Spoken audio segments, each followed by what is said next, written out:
สวัสดีจ้าสวัสดีตอนเช้านะคะสวัสดีตอนเช้าที่บ้านสวนของเรานะคะบรรยากาศยามเช้าเมื่อนี้สิเก็บมาแข่งไปตำน้ำพริกกะปิเพราะว่ามาแข่งโดกพี่น้องโอ้ยอากาศดีที่ยามเช้า ตอนนี้ตี 5 ครึ่งสีมาฮดหน่อไม้สีผ้าเบิ้งหน่อไม้พี่น้องสิพามาเบิ่งบรรยากาศรอบสวนรอบสระรอบต้นไม้จะพาดูปลาตอนเช้าว่าปลามันขึ้นยังไงพี่น้องสิพาเบิ่งการเปลี่ยนแปลงรอบปลาต้นไม้มันใหญ่หมดเลยเนาะมันปลาบวนแซว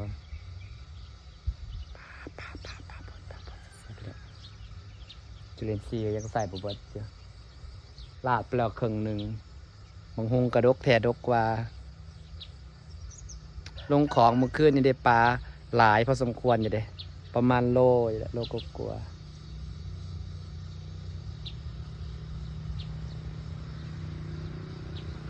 ปกติบ่ค่อยเห็นปลานิลขึ้นหน้ามือมันคือขึ้นวะ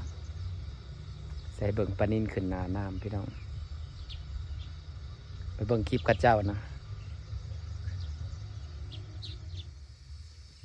ต้นไม้เราโตหมดเลยบรรยากาศสวยว้ายมันลงแล้วใส่เบิ่งปลานิลขึ้นหน้าเต็มอยู่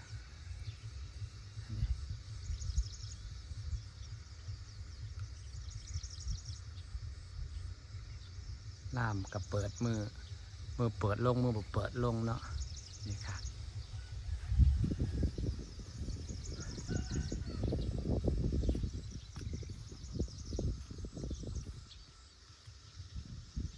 ปลานิ่นข่อยนี่มันบ่ค่อยขึ้นมาให้เห็นนะเป็นข้าเจ้าเลี้ยงในน่ะคือขึ้นดีแท้เห็นในคลิป YouTube ข้าเจ้าเลี้ยงนั่นนะขึ้นก็เล็กหน่อยบ่ได้ค่อยให้อาหารแล้วจ้าแต่กะใหญ่อยู่ได้ลูกมันน่ะหลายปวนเซลแล้วคือลูกมันนะคะพี่น้องค่ะ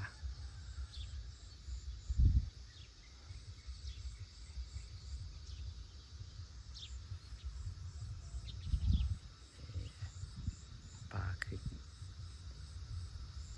ในน้ำมีปลาในนามีเขาพี่น้องเราปานก็มีเครื่องปลูกของพังนะคะแต่กะเมื่ออายุตื่นขึ้นมารดน้ำแต่ละมือกะช่วงนี้มันแดดมันห่อนต้องรดดุๆเนี่ยปลาฟูเป็นหน่อยเด้อพอได้กินพี่น้องเอ้ยบดุกับบได้กินเด้อจ้านี่ค่ะฝากเข้ามาดูคลิปด้วยนะคะพี่น้องค่ะช่วงนี้พอได้เงินค่าเศษจ่ายซื้ออาหารเลี้ยงป่าผมมีเงินซื้ออาหารเลี้ยงป่าเพื่อได้ต้อน FC เผื่อมี FC มาเยี่ยมมาเยือนเนาะพอได้ตึกป่าต้อนแต่มังหุงเขานี่มีต้อนอยู่แล้วดกแท้ดกว่าเบิ่งความดกของมังหุงคนละเงินหลายแห้งขึ้นไปสูงเท่าไรแห้งดกมันสิเลี้ยงกลุ่มอยู่บ่วะมันสิเลี้ยงลูกกลุ่มยกลูกก็เป็นพ่วงขัดเตะมองเลย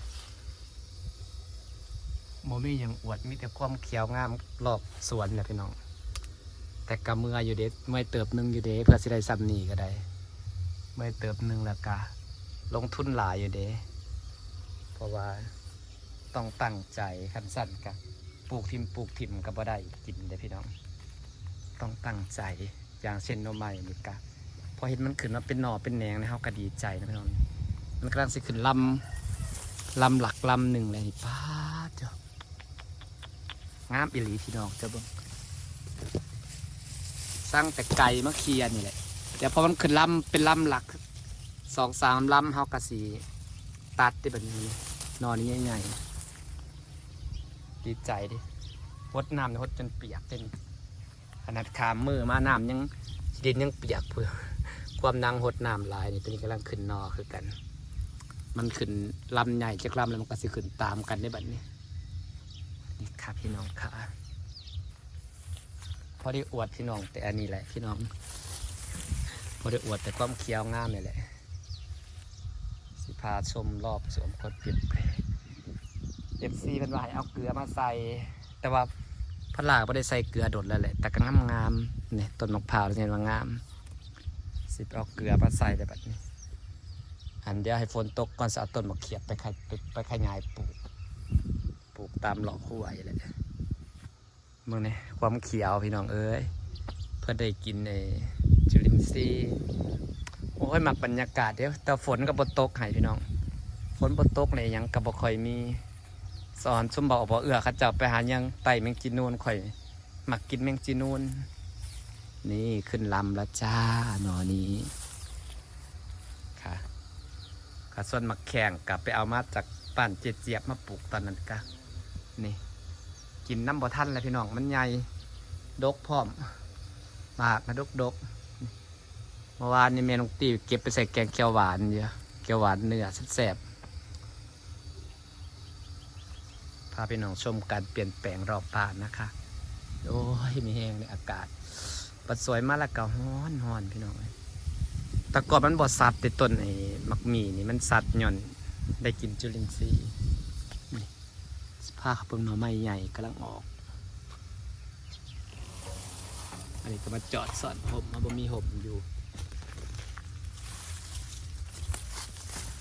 จักหน่อดิขึ้นใหม่นี่โอ้ยสั่งไก่มาสับไก่สาแล้วก็เพราะนี่ใส่ซ้ำนี่2 หน่อกำลังแตกใหม่เดี๋ยวตัวนี้ก็เดี๋ยวก็จะได้ตัดแต่งไงเด้จะได้ตัดแหนงน้อยออก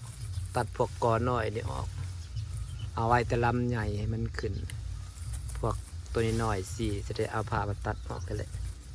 เดนอนี่กำลังขึ้นเดนอนี่คือ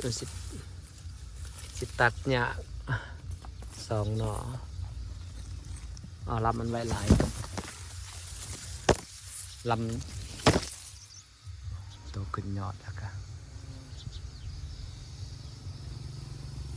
ปุ้ยสวยจริงเลยต้นมะมี่เรา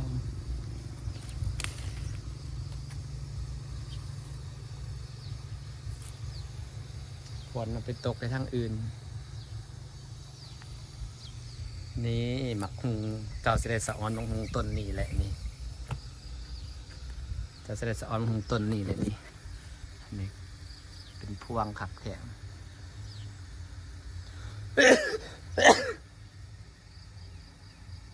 เป็นพวงแต่เริ่มแหลกเลยแถมเตี่ยด้วยนะคะต้นกำลังใหญ่แต่บอนนี้เป็นดินลูกโจนสีบัวมันจะเนาะ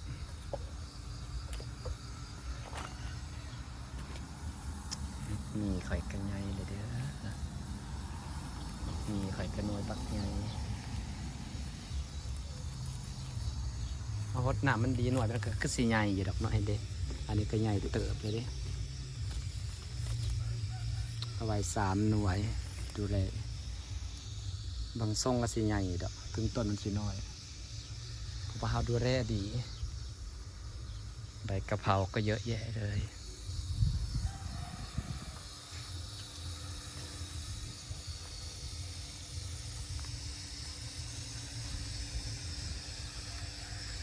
ต้นหมักนาวกับกำลังใหญ่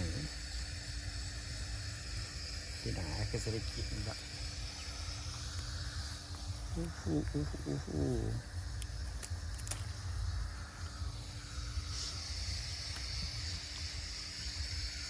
หอมใบบักนาว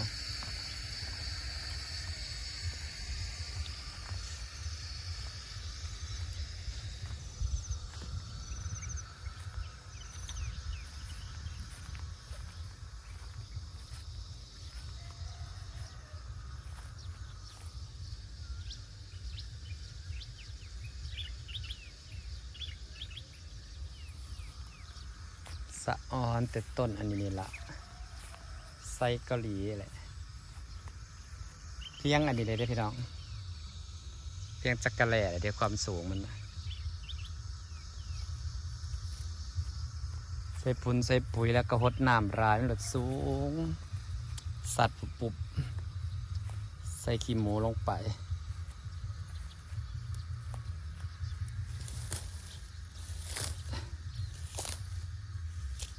หญ้ารอบๆงาม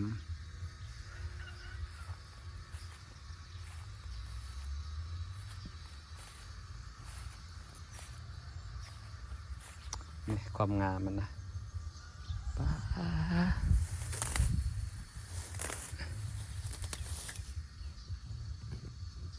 งามแทงงามว่าขี้เอาแท้งามเด้เห็นสีเขียวเราก็สดชื่นนะพี่น้องสำหรับคนที่หมักปลูกเนาะคนมาหมักปลูกก็ขี้ขานแทนมันหลายโพด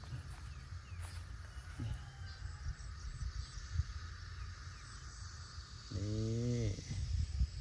ปีหน้ามันก็จะสูงแบบนั้นแล้วก็จะสวยมากคะแนนเขามาจากทางบ้านกสิประมาณนี้ได้บ้านนะเส้นแต่สีเขียวต้นนั่นต้นนี้เป็นกอใหญ่สมักจกมาสับมีแต่สีเขียวๆพอนั่งหมักสีเขียวเห็นสีเขียวแล้วมันรู้สึกสดชื่นพี่น้องมาเบิ่งต้นหมักเกี่ยงเป็นหมากเป็นอะไรเนี่ยหมากบักกุดก1 2 3 4 5 6หมากมันหมากเกลียงต้นน้อยๆก็เป็นหมากกำลังแตกยอดต้นไม้เนี่ยถ้าดูแลดีก็ได้กินเนาะต้นดอกแก้วก็กำลังสวยนะคะเขียวสวยแท้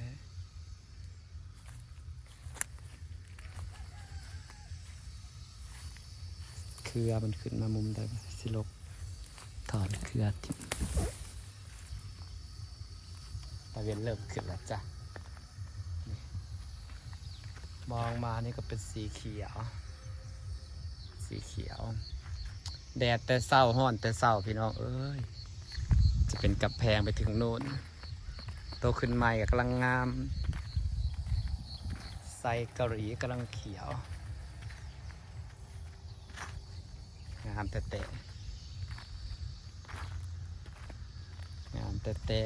งามว่าต้นมะพร้าวพาพี่น้องชมบรรยากาศรอบสวนนะคะแมลงจะสิไปอันนี้แมลงจะสิไปไหลมองอีกรอบหนึ่งนะคะเมื่อวานเอาจุลินทรีย์มาลาดมื่อนี้เสียหดน้ำได้หลายมันใหญ่ไวแล้วจังตอนแรงจะเสียเอาเกลือมาใส่เห็ดตอนกลางเว้นบ่ไหว้ไปต้องแดดแห้งแดดแบบโอ้ยแดดจนหายใจปวดถั่วไปเลยแดดแท้แดดบ้าป่า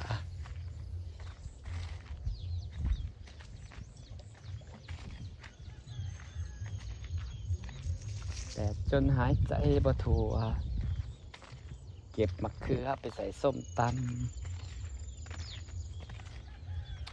ฝนตกมาจากเถื่อ2 เถื่อมันก็สิเขียวต้นไม้ต้นมะพร้าวต้นนี้ก็งาม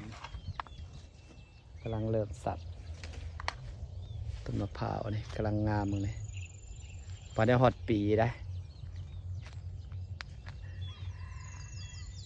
เดี๋ยวตอนเที่ยงจะเก็บเขียวเสวยไปกินก่อนนะคะ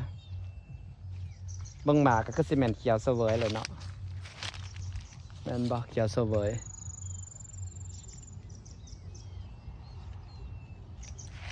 ไปเปิดน้ำหดต้นไม้ก็ได้พี่น้อง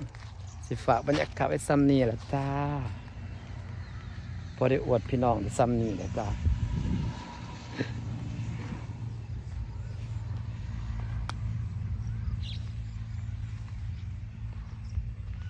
โอ้ยแดดแท้แดดว่าก็คือเลยลงเว้นก็ได้บ่เนกกะวันเดียว6 โมงเช้าดิโพดโพเสียงป่าพี่น้องจ้าต้นไม้ดังกำลังเริ่มแตกใบเขียว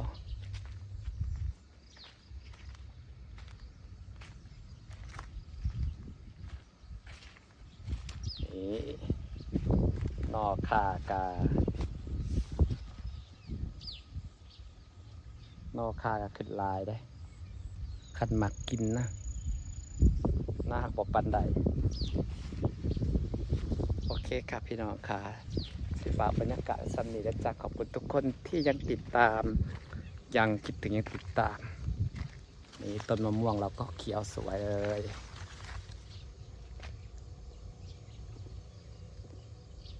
สบายดีจ้า